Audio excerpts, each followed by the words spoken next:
very nice lunch. So it's my privilege to address and take the discussion on the subject today, supplier performance management. It's more than a scorecard, or it's a strategy. So I think let me start with a very say age-old shloka from Yajurveda, because the kind of audience I can see in front of me, maybe this room is having almost more than 1500 years of experience. Maybe out of that 100 years is sitting on the dais, but probably the shlok goes like it's from Yajurveda, which says Anobhadrai Kritva Yantu Vishwata, which means let the knowledge flow from all directions. So though we will be sitting in front of you, but I think knowledge has no barrier. It can come from all of you. So let's all gain in the process. And we have an eminent experienced professional from procurement and supply chain here. Probably one of the things, after a couple of disruptions, right from global meltdown in 2008 to so many other things have happened, one thing has stayed with procurement world, which is like we always need material just in time. We always care that there should not be enough inventory. The vendor should be loyal, even if we don't pay on time, and we don't have a space to keep excess material. So all these things, how we can sort it out? The only channel to sort these problems for the organization, because we don't talk about forecast accuracy, we don't talk about so many other things which affect the top line of the company. We majorly talk about the gaps and the various other dynamics, or we live in a VUCA world where one of the core competency we look into the person working the supply chain, that whether they can handle these kind of whether vulnerability or any kind of ambiguity, etc. So in last 20 plus years, what we have seen, the way the business has grown in India particularly, and one big reason for that was easy availability and accessibility of the data, which has somewhere helped us in making a strategic decision. Like we say in the sales world, customer is king, we should do whatever customer needs, customer focus, customer is king, there's only one boss, customer. But somewhere like that, in the world of supply chain and procurement, working with supplier is as important as listening to the customer. So just to give a personal this thing, that I written a book called Supplier Matters. So my always challenge was in working in the procurement industries from 30 plus years, that in the world of digitization, most of the companies says that supplier matters, but eventually when we take a deeper dive, we find only the supply matter. They don't care whether supplier does something right or wrong. Whoever gives me the lowest cost, that's the fine. And that's how the reverse auction and some other things have grown so fastly that somewhere in that Kraljic matrix, that portfolio analysis, I would say the strategic segment has been squeezing and the leverage segment is gaining ground, because we want everything to be on a reverse auction.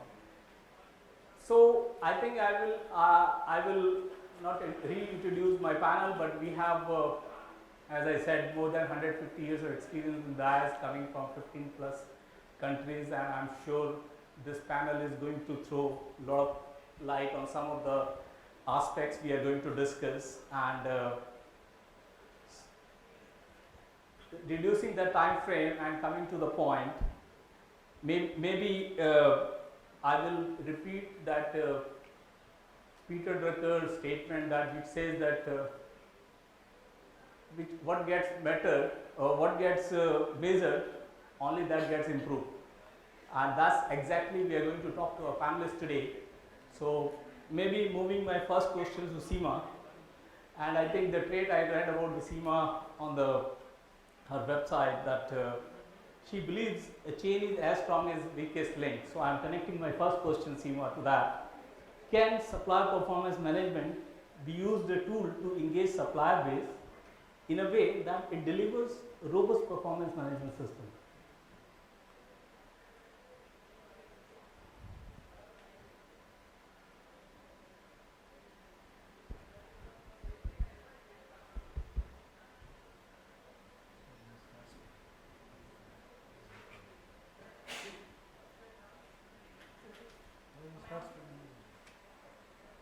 Audible to the audience? Yeah. All right. So first of all, thank you for the question. So if I understand what we are talking about is are about two aspects. One is engaging suppliers and another is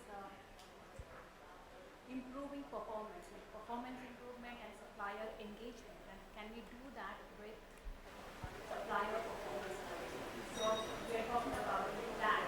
And I believe that the answer to this particular question can be both yes and no. And it depends on how we look at the whole concept of supplier performance. So I think if we just look at supplier performance management as a scorecard, then we are probably only measuring the past. Because what is a scorecard finally? A scorecard is about, it gives a measurement. We measure certain parameters that we have already identified with respect to the targets that we have set, or some industry standards or some goals that we have already set. So in any case, in any of these cases, it is still going back to the past and we are still measuring something which happened in the past.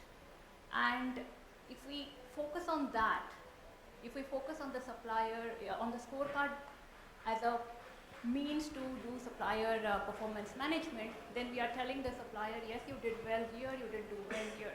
So we are just, it's like a, for me, it's like a yes or no based on some performance in the past. And that perhaps will only give a certain amount of advantage to this whole big concept. But if we want to go beyond that and to get more benefit out of this whole performance management system, then we should, it's important that we change our perspective and also our objective. The objective is not finding out what is right, what is wrong. It is about building up something together and learning from each other. So I strongly believe that if that is the parameter on which this whole concept is set, then there are chances, there is a great possibility of how this can be done in a much better way. Now, how can this be done in a much better way? Like, it's easy to say that, but it as I said, it involves a whole change in perspective. So it is like finding out, we expect our suppliers to be at a certain level, let's say at a certain efficiency level, certain performance, achieve certain standards. And if we see a gap, then it's worth going that journey together, worth discussing and talking to them and giving them that maybe the technical expertise that they need, or some other expertise where we are perhaps better equipped and help them out. But again, all said and done, most of these things do have a cost element, and then that part we should not be shying away from discussing that part. I think it is not always. I'll just go back to what you said, Aditya, that it's mostly about cost, but it should not be mostly about, it should not be always be about cost, but because if we want a certain standard and if we see that it is a vital thing to make the supplier go through that cycle or achieve that, then it is also important to discuss about that cost, because there is a cost element to any, let's say, any improvement parameter. And how do we achieve, how is that achieved? Like, is it a good to have thing? Is it a must have thing? And so all these things need to be discussed out In addition, there are certain things which are probably must have, but the capital cost is so high, the investment is so high that it cannot be done immediately. So maybe it is worthwhile discussing together if that improvement thing is worth doing it now or at a certain point in time, and if there are stopgap solutions till that time. So it is like a whole journey together. Well said, Seema. I think you said that what I understand, the strengthen the weakest link by complementing each other's strength, and make this as a teamwork and go in a much more stronger way. Thanks for that. And let me go to Nirlay, to you. And I think I like what you say typically, that we can't buy trust, we need to earn it. So when you look at from an advanced procurement organization perspective, developing a trust model to leverage supplier enabled innovations and create value, because suppliers spend some money, resources, etc. How companies can take those, say, jointly those innovations? How do you see that trust aspect plays that role from a supply chain or a procurement perspective to you? Thank you for this question, Aditya. I hope I'm audible. Yeah. So first of all, let me thank the organizers. Today when I was here, it felt really nice to be back amongst the fraternity. After 2 years of COVID and virtual meetings, I think we all are here. It is really great. I think if I look at the topic itself, Aditya, if you see last 5 years how things have shaped in this world, specifically in India, it was demonetization in 2016, then there was a GST in 2018, then there was a COVID, then there was a super inflation, then there was a war. So if I see there was one thing which was common in all this, if any procurement professional you ask, they will have anecdotes around how partnerships help in sailing through the crisis. Be it COVID, be it super inflation, or be it the war, securing material was a priority, and that's where I think partners help. So to me, I think there is no more right time than this to talk about this subject. Now coming to your point of trust, if I look at how Marico looks at the relationships, we believe that trust is the single most important thing if you want to drive a very successful partnership. Now it's a theory, but how do you do it in practical way? So we basically talk about 3 things in trust. The first and most important thing is the fairness in trade, and I'll talk more about it. The second thing we say is empathy, and the third thing we say is growth. Now if you look at fairness in trade, I'm talking about the first thing. It is a fairness in pricing, it is fairness in processes, fairness in communication. For example, let's say we buy a lot of coconut. I talk about an example of coconuts that we buy. So for the audience benefit, we buy 1 in every 4 coconuts that come into the country. So we are that big in terms of coconut sourcing. Now when we are so interdependent on farmers, and like Marico is so dependent on farmers also rely on Marico. At that point it is very important to build fairness, not only being fair but also being seen as fair. So that's why in fact we implemented a digital deployment of how the pricing remains very consistent across our 2000 farmers at one shot. Now when they see that prices are same, when they see that procedures are same, they start building trust in Marico. And that's when you win through partnership. Otherwise it's very difficult to manage sourcing for such a huge value chain. I'll just talk about empathy. For example, if you look at empathy, many organizations, you rightly pointed out that they talk about supply, they don't talk about supply. So we at Marico actually have a vendor satisfaction survey, and you'll be surprised that our managers have that as a KPI. Now it includes elements like payments going on time, it includes elements like vendors outlook going on time. So these things build a trust element in vendor, that there is someone who cares in the organization. And fundamentally I believe that unless there is a growth coming in any partnership, the first 2 things may not work. So the growth has to eventually come. They have to get more business, they have to get more opportunities. So hence if you do these 3 things well, the trust will happen. And when the trust happens, partnerships grow. Now just to answer your second point, what do you gain out of it? For any partnership that is growing, you are ending up with, according to me, value creation and innovation. You will always get more ideas, more powerful ways to save cost, you will always get more thoughts how can you grow. Like in FMCG, innovation is the key. So how do I get more innovations from them? Some of these things come from partners. I think I can agree. I can just add to that I recently read somewhere the $1 trillion company Apple. Apple invests almost around 3.5% in the R&D as against Google 15% and Facebook around 21%. And they say very deliberately that we leverage the core competency of our supply base in making those advances, and how they keep, and the competitors are spending almost 20% higher than them. So it's only possible because of the trust. So thanks Nirlay for that. And let me go to my next colleague, Jayesh. And I think you say that he believes the devil is in the details. Probably, if you use that work philosophy, and the challenge lies in the monitoring, and how shall procurement move beyond compliance approach to drive sustainability and bring meaningful changes in the existing perspective? Okay. So I'm coming from the industry, which is diagnostic industry, and you know that it's critically needed, and then the industry where you can't do upsell, you can't do cross-sell, and most of it is perishable. So if it is to be done, then and there, otherwise it's of no use. So in this case, the suppliers and all service provider forms an integral part of your service delivery to customer. And I often say that the many successful company, you will see two starking things which make them different than other companies. One is that they have superior customer experience. So any good company you name, they have a very rich customer experience in terms of product services.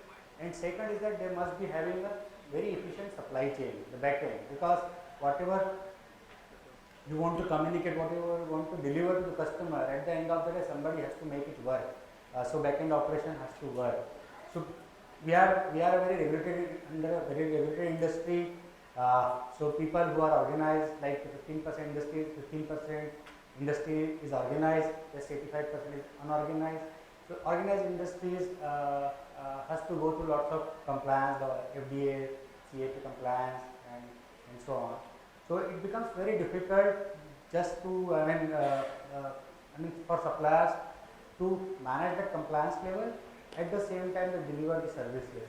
And as other fellow speakers said, that I think that the trust is the most important thing. So when you want to make a relationship, I think the trust is the bedrock. It comes with the time, and now with that trust, obviously you want to grow the relationship, and not just beyond the operating metrics like scorecard we talked about. So it's very operating metrics, and it can be done by the machines. In today's time, there are fantastic systems available. On a single click of button, you can find who is performing well, who is not performing well. So like we have a control tower where literally, it's in a real-time basis. You can monitor all this, on time and fill, the quality compliance, all this you can find. But I think that's a table stake, and most of the companies reach to that level where they can do it. But I think we need to move to the next level where we co-create the products, services. We move into the innovation. Like he said, that Apple is buying the innovation, borrowing the innovation from suppliers. So long year back, one of my mentors said, when I was very junior, and he said that in supply chain, we have to take everything from suppliers. We have to take product, services, we have to take innovation, we have to take respect, we have to take everything from them. In the lieu of that, what we have to give? We have to give a on-time payment and growth. If you give these two, rest things will automatically come, and this will strengthen the relationship. So innovation, I think, is the key. We have seen the cases where from the COVID second wave, first wave, second wave, where there were lots of products which was not available in India. It is being imported, and unfortunately, in today's global world, no country is isolated. So what we were getting from the US, the machine coming from US, software is being validated in Germany, being made in Bangalore, agents coming from China, chips coming from Taiwan. So if one of these location is isolated or locked down, your end product is not there. So it was very difficult. So we learned from that episode. We started working with a couple of key suppliers and started something called Make in India. So creating a India specific product, creating India specific services, so that at the end of the day, our vision, what is that affordable and accessible healthcare to all, we can deliver this, and all your key suppliers has to be aligned with this. If their mission and your mission is aligned, then only you can reach to that way. Well said, Jayesh. I think I agree with you that the way now compared to 20 years back, probably when I went into the industry, that the dependence on the outsourcing, which has made us, all of us, more interdependent and has so looking deeper and deeper, so that even the trust is there, but still you need to see more into the details to sustain and grow your business. Actually, you have to. I have seen some of the companies they just maintain the relationship very transactional, or they just deal with the one set of people, but not knowing what is the going at the back end. Because if they are critical for your success, then you have to know everything about that company, what is happening, how they are expanding, where they are contracting, what is the leadership change happening in that company, what are their sub suppliers, how they are performing. So you have to have all those details, and thankfully today's time we have a technology where we can dive deep in those data, we can get the signals insight from them, and can proactively work rather than, so the scorecard, as Seema said, it's always fast flashback, but we have to move to the feed forward model, we have to move to a very proactive model where we can see the risk coming in 3 months, 6 months time, and same can be cascaded to our suppliers and their sub suppliers, so that we eliminate risk from whole value chain, not just the eliminating risk for us, because when we start doing this, at the end of the day, if there is a risk in the value chain left over, it will sooner or later hit you, and you don't know at what magnitude. So it's better to clean that risk from whole value chain. Well said, well said. Maybe I'll go to Pradnesh now, and Pradnesh, I'm quite in agreement with you that you feel that creating value through collaborative approach. So how do you see collaborative approach with key supplier can add competitive advantage to organization? So for me, supplier performance management, if you ask me a definition of that, I would say supplier relationship management is equivalent to supplier performance management. Okay. How you build those relationships? Just because you started with some, ancient saying, I would like to take you back to 1,000 years ago. Great. I would like to, in fact, can you ever imagine Mahabharata would have ever happened had the supply chains not been great? Had those bows and arrows to Arjunas and Karnas were not supplied on time? Had the horses and elephants have not reached at the war front? So I think so. It was all the relationship, and it was all about the motivation. It was not about awards or those kind of stuff. It was about the relationship which a king had with the entire team, made it happen. So going back from those stages, I think so the relationship has been a key factor to drive the performance of a supplier. Again, the word supplier is something which is, I feel, should be banned. We should be talking about business partner. Okay, because they are the partners in our growth. We have an ambition, they deliver. So I can, most of my experience, I work with Unilever, and I can talk about, client, how the supplier relationship management is been, while the scorecard metrics are there and the detailed working in terms of how they perform, but end of the day, unless they are motivated, the great brands comes from, as we always believe that outsourcing is not, there is a limitation in which an organization can manufacture on its own. There are a lot of things which we need to outsource. Okay, in that, when you do outsourcing, there are a lot of new product launches which your competitors may know if you don't have a great equation with those suppliers. So any innovation which we have to drive has to come from the thought process and alignment along with the suppliers. So I believe going forward, I think so they need to partner you in your QPs, quarterly operating plans, annual operating plans in terms of what do you want to launch. And they are the best people who understands what's going on, what innovation is going on in the market. How the cost optimization programs can be driven, because they understand the cost much better than us. So while we may say that we are the cost custodians of the organizations, but I personally believe our business partners know the cost much better than us. They know their margins much better than us. Maybe we can have great presentations, but there are many guys who can't speak English, but they know the cost, and that is where they help us to drive or cost optimization plan. Sustainability has become a key word.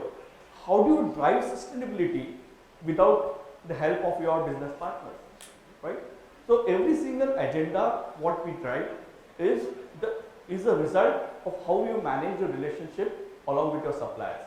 And therefore I would say the key takeaways for me it is much as the theme rightly said, it is much the scorecard is much beyond strategy.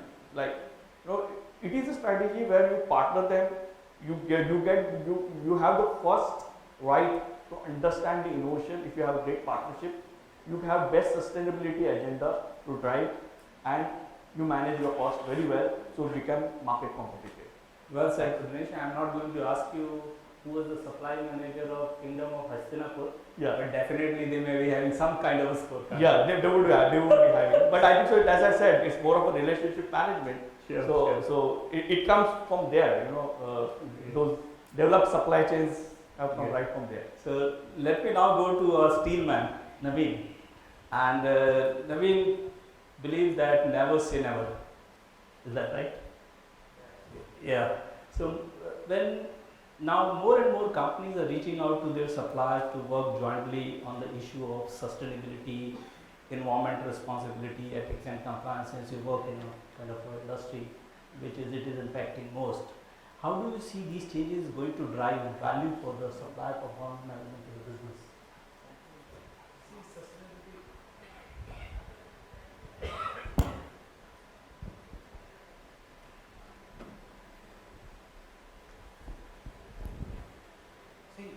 We need to see the sustainability is actually a buzzword right now. Everyone is talking about sustainability. But it's a great question, but no one is having any answers. So how to drive sustainability? So I think it's a long journey, it's a marathon which we all have to embrace. And we at Jindal Steel Power, so we started this journey actually from our operational efficiency perspective. So we started in 2008 by putting up world's first coal gasification based DRI plant in Angul, which is in the state of Odisha. So we are the first one in the world who started this concept of disruption, that why to be dependent on coking coal when we have our Swadeshi coal, which is just 2 meters away or just 2 meters beneath where we are operating. Why we have to import coking coal? Why we have to unnecessarily burn so many forex, and why can't we use our Swadeshi coal? So that was the thinking that we drove, and we are proud to say that we are the only steel company in world which is using coal gasification based DRI plant. This is a novel of the technology where there is no emissions, and if the emissions are there, the emissions are basically the CO2 that is being emitted. It is 96% pure, which we are now contemplating how we utilize this CO2 for making valuable products like methanol, ethanol, so many chemicals, downstream chemicals. So So far as the supplier, now we were having a different challenge when we started this plant. So no suppliers were there, and we had this technology partner Air Liquide, wherein the supplier partners were the newest of the supplier partners in India. First time anyone is putting up that plant. So I think the collaboration thing, which I think everyone talked about, it is very important. And I must admit this, that we have flown across the world. We have seen the performance across the world. I must admit that the kind of supplier partners we have in India, the kind of challenge they take, the kind of war chest they have, I think I must compliment the never say attitude. They come to they take the challenge. They take the challenge in terms of innovation, product innovation we talk about. They take the challenge in terms of beating the deadlines. So I used to work in Reliance Industries. So our chairman, Mr. Mukesh Ambani, he always says dinosaurs can also dance. So that is the mindset we have, our mindset of our supplier partners in India. So now I think the time has come wherein in the entire value chain, the sustainability part has to play a bigger role, where everyone has to, on a RACI matrix, everyone has their roles and responsibilities. We as a customer, we have our roles and responsibility in terms of the full compliance, in terms of giving the fair opportunity to the supplier partners, in terms of really supporting them. So now we talk about the trust factor. So I really shudder to think that when we see that whenever we are under pressure, that okay, it has the lead time of this equipment is 9 months, but as the need by date of the plant is 7 months, and we are under pressure, we start shouting on our supplier partners. So please do it. I don't know how you do it, but you do it. So I think we need to collaborate. So that is how like we at our steel industry, when we envisage our capex cycle, it goes to $4 to $5 billion in 3 years. So we get all the guys in board, and we have a town hall with them. We will tell them, okay, tell us what our items are falling on critical.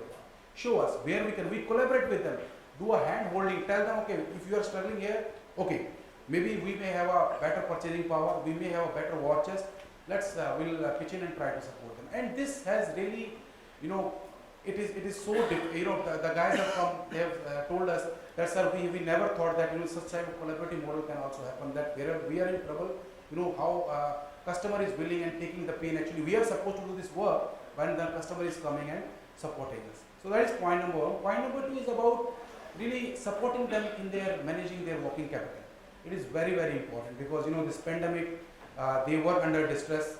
There were a lot of where they were not able to maintain their working capital. So it is also a responsibility where, with our financial channels, with our with our support we have, we extend that working capital to them. Maybe we'll just tweak around the payment terms, and I think with that support, I think these guys can bounce back. So I think these are the thoughts from my side, and I can tell you, like our company is a live example. This COVID, actually, we were able to turn around our company, this COVID. And the journey started in 2019, where we were having close to 250 odd crores of outstanding supply for our supplier partners, and we started giving them. It took us close to 1 odd years to release all the payments, and the metals and mining industry was absolutely in doldrum. After 1 year, when this payment was done, when no one was paying them, we were paying them. And when then this COVID struck up, and all the guys were fully charged, supported us, opened their workshop, opened their shutters, and supported us. So I think it was a turnaround. When all the steel companies were down by 12%, we grew 3 quarters consistently 12% up in green. So I think this I can tell you with full confidence that this is an amazing story, how supplier relationship management and with sustainable and consistent policies and compliance you can really pull out the world. Great example. I think probably the kind of optimization of supplier performance along with the business performance you shared makes sense and drive this concept pretty much stronger way. Let me go back to Seema again. And Seema, as you are coming from agrochemical industry, and global consumption of agrochemical is on rise, and industry is expanding with a lot of new small, medium scale entrepreneurs, etc. How do you think supplier performance management concept can be helpful to to drive standards across industry to ensure the compliances are there, even it is a small scale guy. Yeah, definitely the advocate industry is growing, no doubt about it. And not only that, a lot of, or at least some parts of demand are also shifting to India, and that's very visible in the chemical industry already. So that all these things together means that a lot of players are coming up in the market, small, medium players for sure, as well as those who are existing players. They are also building up and increasing their capacity. So overall, we are seeing a lot of traction in this chemical industry. So what that actually means for a customer, like if I am going to a chemical supplier, what do I look for in that supplier? So maybe first of all, the hard facts I would look for, if they are able to give me the chemistry I want, if they are able to synthesize that chemistry. Second is if they can have that meet my demand, I think they have the necessary capacity arrangement already, or if they are coming up with something in the near future. And I also look for if they have the necessary people expertise who can manage all these expansions. But I'll not stop at that. I'll go a little further, and I'll also check what is their safety culture. Because as everyone would appreciate that for a chemical industry, safety is paramount. It is important. Just imagine something wrong going on. A safety hazard in a chemical industry is difficult, is horrendous. So it is a very difficult situation there. So it's very important that I do not stop at the very hard facts. I also go to the softer aspects and see their culture, the safety culture, how their HAC standards are, how their simple things like the housekeeping in their facility is. So these things give me an idea where they are they meeting my hygienic parameters? And then I am in a situation to speak to them, to give them suggestions and ideas, and I maybe also give them some technical guidance if necessary, so that they can also come up to the norms that we are expecting them where they should be. And why do I need to do all these things? Well, I can simply say if they are not there, then I don't care, I move away to another supplier. But as this industry is really growing fast, so not everyone, not all the suppliers will be at the same maturity level. So there will be, everyone is at their own maturity levels. And I cannot myself grow. I cannot play it solo. I need to have my supplier base along with me so that I can also grow. So basically all of us have to grow together. So I need to put in all that effort to help them at least come to certain level where it is, where the standards become acceptable to me, if they are not already. So it is like a journey together. That's what I think, and that's how not only the small medium players, they can improve on their compliances and on their, for example, safety parameters is one example I took. Even for me, I also may have some takeaways. So it's a journey together. Absolutely. In fact, if I recall what experience I had in the chemical industry, that when we go to any supplier, I used to see only two things. One is their lab. Lab is like a cockpit in their opinion. If everything is in order in the lab, likelihood the plant would be in right shape. And the second is the toilet. If it is clean, it is well maintained, probably the plant would have a replica of the same thing, because it's a cultural. Thanks, Seema, that makes sense.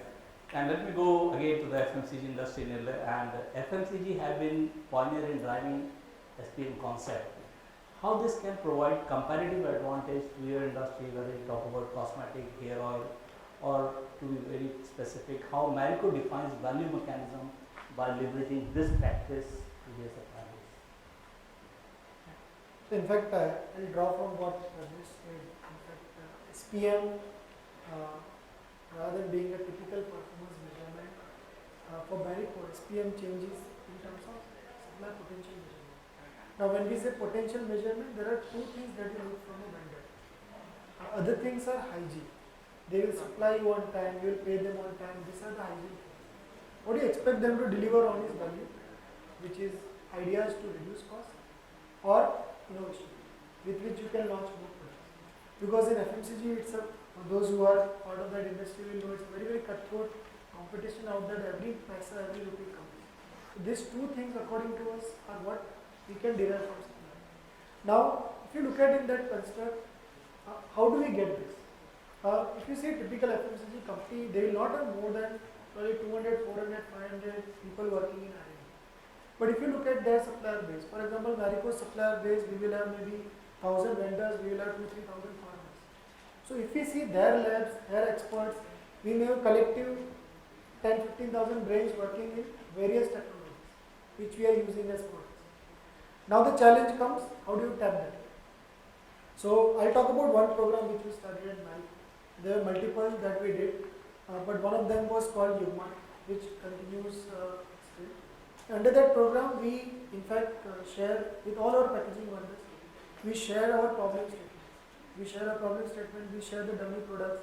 We share some of these innovations that we want to get into, some of the cost targets, and we leave the ground open. And then we get ideas from them, and we actually create some kind of a trade fair within our organization, where all our leadership teams, all the relevant stakeholders can come and visit there. They set the shops, and there is a very, very vibrant environment where they actually willingly create these dummies. They share their ideas. A lot of this actually goes through innovation and cost reduction later on. In fact, there is a similar program we do for raw material vendors. There is something similar that we do for our other partners. But the point is, when you actually tap into their brains and tap into their labs, probably you can do far more than you can do with your labs. So I think that is why I mentioned earlier that if you build that trust and if you build that confidence that whatever they share, they will gain out of it, then you are going to make most use of it. So is it a continuous practice or you do it on some periodic level? So Yugmans we do once in every 2-3 years. There is another event that we do for raw material vendors. Now, raw material vendors have a very different challenge. The ingredient partners, they work on innovations which they can share with them. So they can't set up a shop where everybody can come and visit. So for them we create a separate event called Synapse, which happens in the closed doors with top management. But some of these things happen once in 2-3 years, so that every 2-3 years we believe new ideas are there which we can tap. Thanks. So maybe I'll go to Jayesh now. Since you come from the healthcare diagnostic industry, which faces multiple challenges such as lack of proper regulations, cross-contamination, or heavily regulated lab safety aspect, etc. Is this affecting your supply performance management practices or to maintain somewhat healthy competition, because there is a different scale of competition in this industry? Yeah.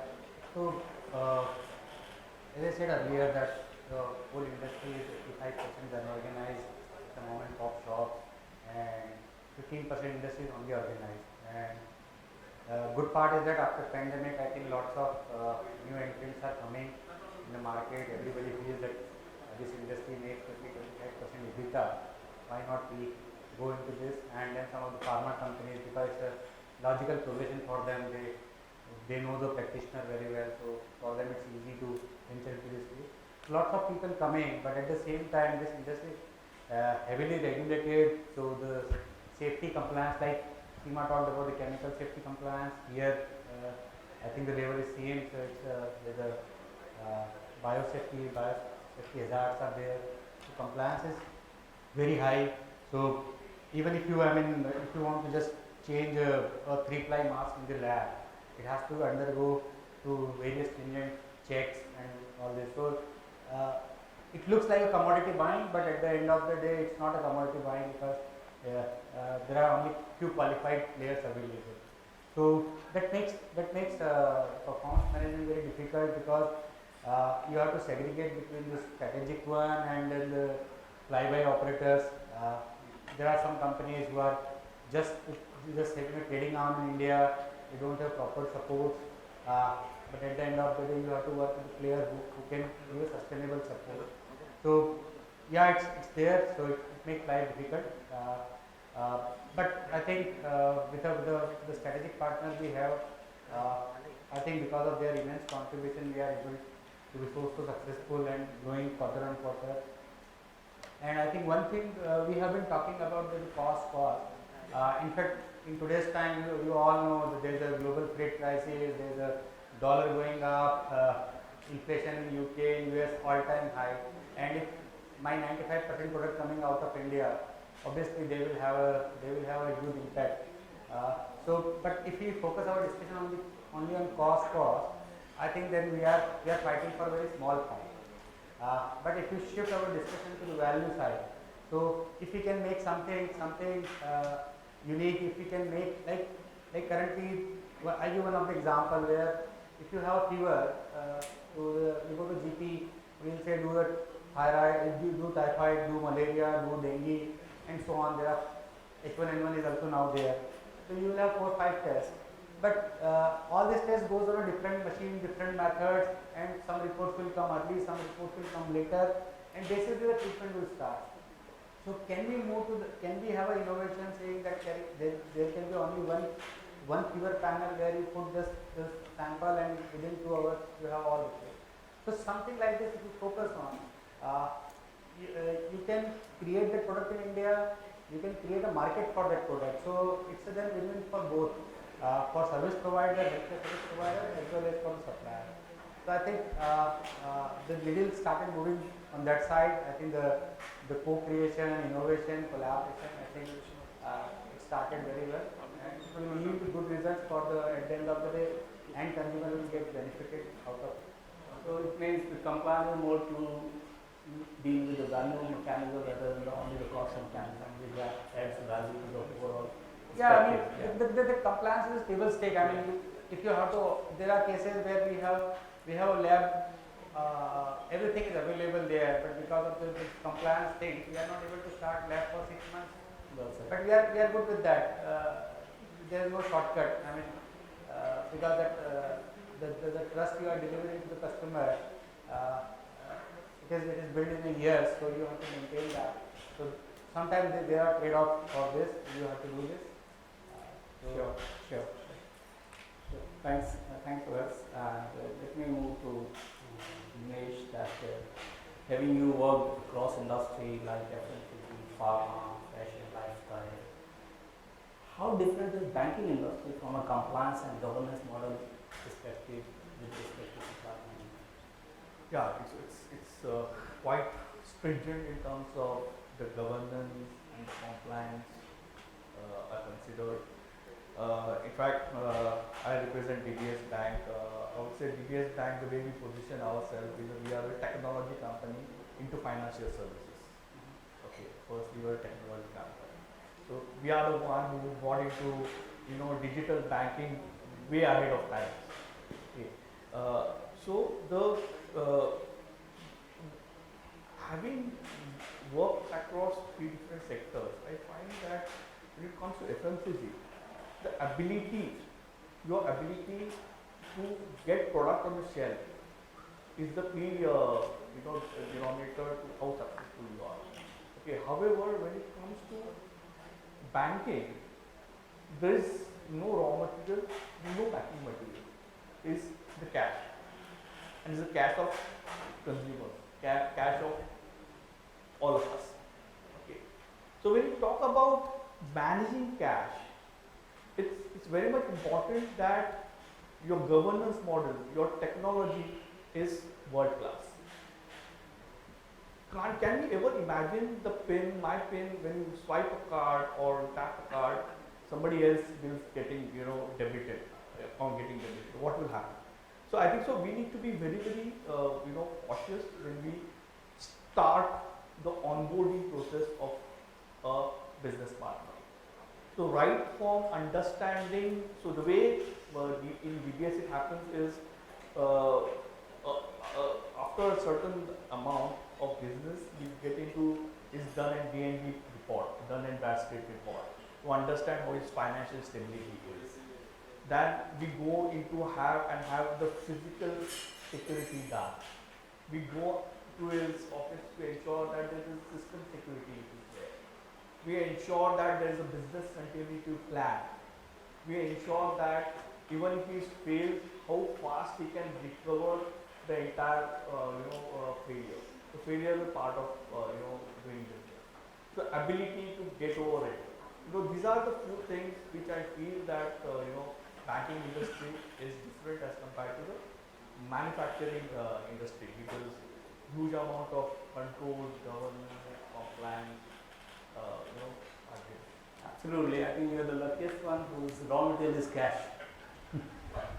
So let me go to Naveen again. Naveen, recent recessionary impact on infrastructure industry coupled with high raw material and energy cost, as well as price volatility, which is not easy to manage. Do you see that SPM concept helps in managing procurement efficiency, especially in power and steel segment? See, the steel sector by nature it's cyclical in nature. It goes up and down. Two years we have a party, and 2 years we just go absolutely underground. So we understood this business very well. So we just keep our patience. We know that yes, there will be good times and there will be bad times. So I think the consistency is where is the key word here. So so far as the market is concerned, so we saw a super cycle actually for us. The entire the kind of thirst government is giving actually in creating the infrastructure. So just to give you the numbers, the sense of numbers in terms of steel, India's per capita consumption is 72 kg, right? And the threshold, the threshold is 172 kgs, and the likes of Japan, US, which are hovering around 250 to 350 kgs, you can see the headroom available. So this is the headroom that is available for us in terms of growth. So so as we speak, we have lined up to augment our steel capacity by close to 25%. So and it is not about us, the entire steel industry, power industry per se. There is so much of disruption that we are able to see. Now there is so much of pressure on us in terms of sustainability we talked about. So the government has told us to make a roadmap how to prepare ourselves for making green steel, right? So we have to reduce our emissions. We have to align with the COP26 and the Glasgow, the commitment we made that by 2050 we have to, in the overall energy basket, the 50% of the contribution has to come from renewable, and by 2070 we have to inch toward net zero, right? So I think all the companies we are making those roadmaps, and it is actually, I must say that it's a exciting time. We as a supply chain professional and technology per se, because in next 7 to 8 years, this industry is going to see a tremendous disruption in technology.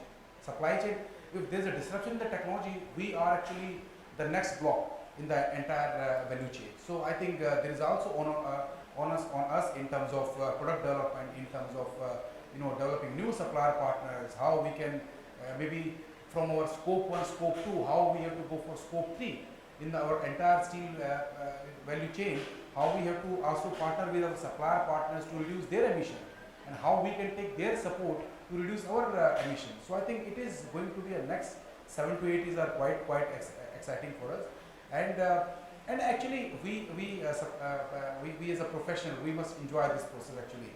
As they say that for procurement guy, disruption is boon to CPOs or procurement professionals. So I think this toughest time has taught us that it's okay.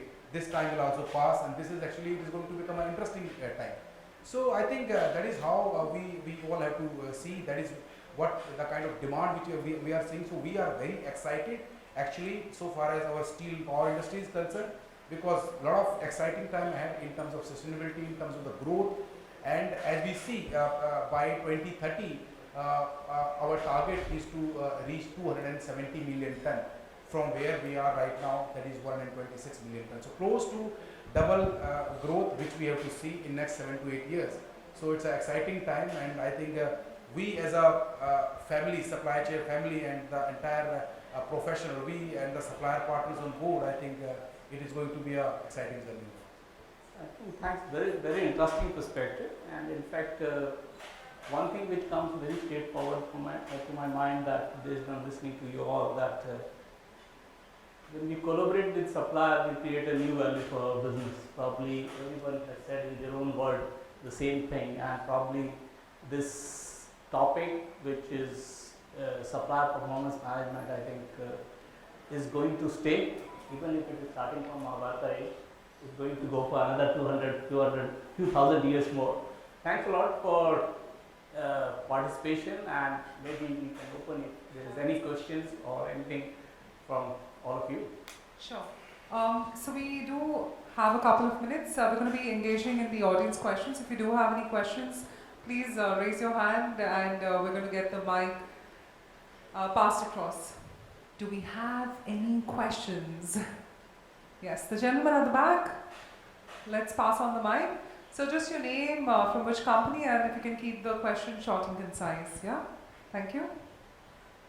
Good afternoon. First of all, thank you so much for the insightful discussions on the very sensitive subject of SPM. My name is Tapan Shah, and I am a subject matter expert on procurement transformation. My question is, whenever we talk about SPM, we normally assume that supplier is of a smaller size than me, and he will mostly align with, my performance parameters. But there are cases where, I'm a 100 crore customer, but my supplier is 1,000 crore supplier, and he has his own performance parameters which prevail on mine. So how do we deploy SPM with, those suppliers? Aditya, would you guide? Well, I think can it's go a for? pretty much realistic question, and probably many of us buying from Reliance, which Right. basically substantiate what you said. But in certain things, then it becomes a cultural aspects, which brings a value. Every organization has a value system, and if your value system is matching with the supplier value system, whether it's a small or a big, we have to negotiate certain places and we have to agree in certain places. But eventually the sustainability can only be added up when these two value systems work hand in hand basis. So it's a whatever you call it in the various other mythological terms, sam, dam, dand, bhed. You have to negotiate for it. If you don't negotiate, you will not get it. Right. I think Naveen wanted to add. Naveen? So, Yeah.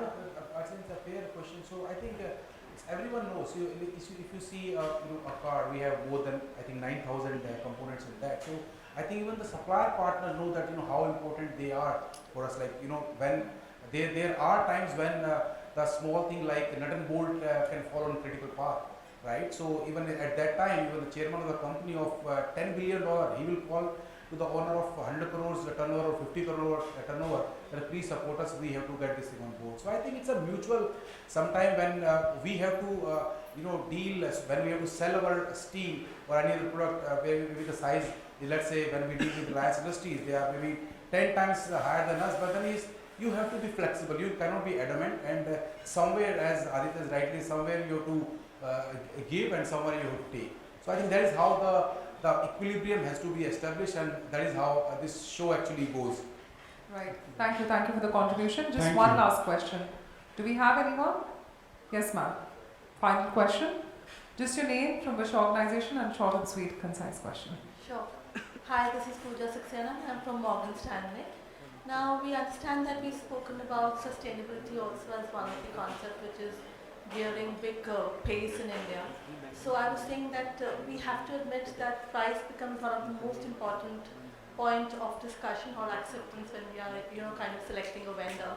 How do you think we are geared up enough to, lay equal importance to other factors such as sustainability and see to it that, we also come up with global standards which are, followed worldwide. Like we would, at the end of the day, we may talk, but we will still, give due importance to the price, even if the vendor is not matching up to the standards of sustainability. So how do you think we should gear up ourselves to, match up the global standards? Sure. Interesting. Anyone? Yeah? Yeah, I think so. As I said, the relationship management. Okay. it starts with product innovation. So when we partner with supplier, that's what it happens in organizations like levers. When they talk about packaging material, so I think so the most waste is out of the packaging material, and therefore the sustainability agenda or the graph goes haywire. So there are linear techniques and technology and innovation and the cost optimization programs. So these are the things which has to be worked along with the supplier partnership, early engagement in identifying what are the sourcing alternatives which we can reduce the carbon damage and drive the sustainability agenda. So I think so it's a partnership and it has to start much before your product launch. Sure. Seema wants to add a point. Seema? Great. So you talked about sustainability and it adding a cost and how do we deal with it. So sustainability, it depends on how you are seeing it. If you yourself want to become net zero, then there is no option. Your like scope 3 suppliers also have to be included at some point in time. Maybe not today, but if you're targeted after 10 years, by that time they have to be included. Otherwise, you can't yourself attain net zero. So things may have a cost implication, but it is the whole ecosystem which is moving towards it, and somewhere it will add up, somewhere it will balance out. Sure, it's happening. So it's real. It's just not happening on the paper. It's actually happening. Sure. Whether we like it or not, I think time has come when even the supplier partners can't come on board because this parameter, as Seema has rightly said, will become so important that if there will be a cutoff for that, I think the percentage will be close to 20-30% in terms of scoring on their emission, how much tons of CO2 they are emitting per ton of their product. So like our customers have started asking, our European customers, they are asking us, what is your carbon emissions? So when we give the answer that it is 2.5 tons per ton of crude steel, they say no, it is way too high. So what are steps you are taking? Show us your roadmap. And the good thing is that they are saying that you do this, reduce it by 10%. We are able to give you close to 15% premium to that. So that is how I think the entire world is moving. Wherein I think and the days are not far away when the CO2 will also be monetized. There will be carbon credits. There will be cross-border carbon taxes are going to happen. So I think whether we like it or it is better that we start proactively. Otherwise, then we have to actually bear the brunt. Sure. Thanks, Naveen. I think just one final view from him. We'll have to close after this. Yeah. One thing I think there's a misconception that when we follow the ESG norm, we go more into the ESG to push the cost. But not always. In some of the cases, you can see a good cost reduction as well. And as any new thing comes in the market, it comes with a premium price. So whatever solutions in today's time we have a sustainability, they may be expensive because there is no economies of scale, there is no takers. But when with the government regulation, with the internal governance and investors, especially the ESG, why the ESG is hot topic? Because lots of investors now seeing company from the ESG standpoint. So lots of companies who are doing good in the ESG, their market cap is going up. So that's there where you can offset some of your cost increase with your market cap, with your shareholder valuation. So it's not always. I think we started with some of the initiative where, inspired going on a good ESG compliance, we are seeing a cost reduction, not just the increase. Sure. Thank you for that. We'll have to conclude because we're already 8 minutes over time. Let's give them a huge round of applause, ladies and gentlemen. Well, I'd personally like to thank Ms. Aditya Verma. Thank you so much for moderating it so wonderfully. We'd just like you to step in forward and help us in felicitating all our panelists. First up, in order of introductions, Mr. Naveen Ahlawat, Chief Procurement Officer, Jindal Steel and Power Limited. Ladies and gentlemen, let's give him a huge round of applause for Mr. Naveen as we felicitate him. Come on, where's the energy? Come on. Yes, that's what we're talking about. Ms. Seema Mohanty, Global Supplier Manager by CropScience Limited. Let's give Ms. Mohanty a huge round of applause. Mr. Pradnesh, Senior Vice President and Head Procurement, DBS Bank India Limited. Thank you so much, Mr. Pradnesh, for joining us. Come on, ladies and gentlemen, match up to my energy. You need to applaud much better. Yes, Mr. Nirlay, Sheth, Head Procurement, Marico Limited. Thank you so much, Mr. Sheth, for joining us. Let's give him a huge, huge round of applause. Mr. Jayesh, the Head Strategic Sourcing and Supply Chain Management, Dr. Lal, PathLabs. Let's give our gentlemen a huge, huge round of applause.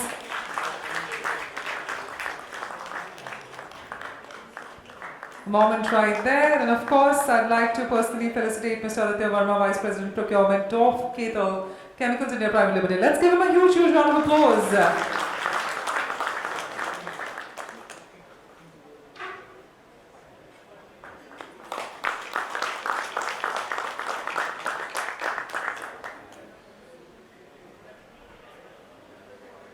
So, ladies and gentlemen, huge round of applause as we request our panelists to come in the center for a group photograph. Let's keep applauding. Of course, you'll get a chance to network with all of them because post this session, ladies and gentlemen, we're breaking in for a good amount of time for tea and coffee networking break. We resume back at 5:15 Indian Standard Time for our final panel discussion. Let's give them a huge round of applause. Come on, everyone. Thank you so much, Aditya. Thank you, everyone, for joining us. Thank you. God bless.